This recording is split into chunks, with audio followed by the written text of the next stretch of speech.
So yesterday I briefly went over what to do if your idol conversation doesn't go as planned. So today I'm going to talk a little bit about maybe things to think about beforehand. So first off, what do you talk about? I think a lot of people who, when they meet their idol for the first time, especially with a big group like the 48 family, where this is like your one chance and you might not come back to Japan for a while, and where you see these girls on TV all the time and they are these larger than life characters, there's this tendency to try to do too much. You want to tell them all about yourself. You want to tell them all the things you love about them. You want to dazzle them and really leave an impression. You want that once-in-a-lifetime interaction where they'll remember you forever. And people on the internet will tell stories about the day you met your idol. Look, that is the easiest way to have a big letdown. So my advice is to keep it simple. So whenever I go meet an idol for the first time, I always start off with, "Hi, I'm from America." Immediately they know you're a foreigner, and the next step will be to see how comfortable they are with that idea. So believe it or not, yes, there are a lot of idols who have not met foreigners before. You gotta remember, these are girls who are still in their teens,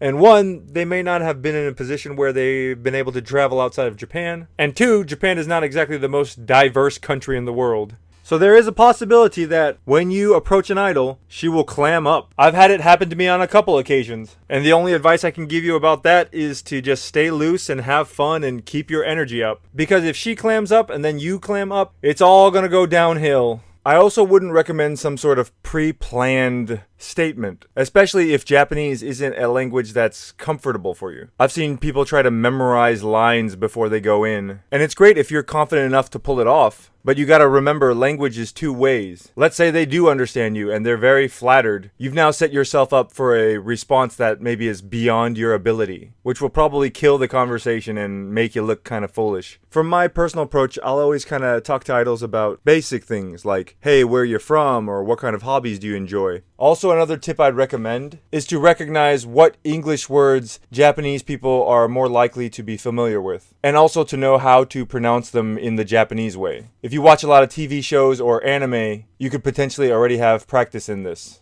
One of the things I really like about having conversations with idols is that it's kind of a game. You meet someone, you try to find something in common to talk about, and then sometimes you don't know how to say what you want to say. So you have to find a creative way to do it. If you're learning a new language, you just got to get out there and practice it and not be afraid to make mistakes.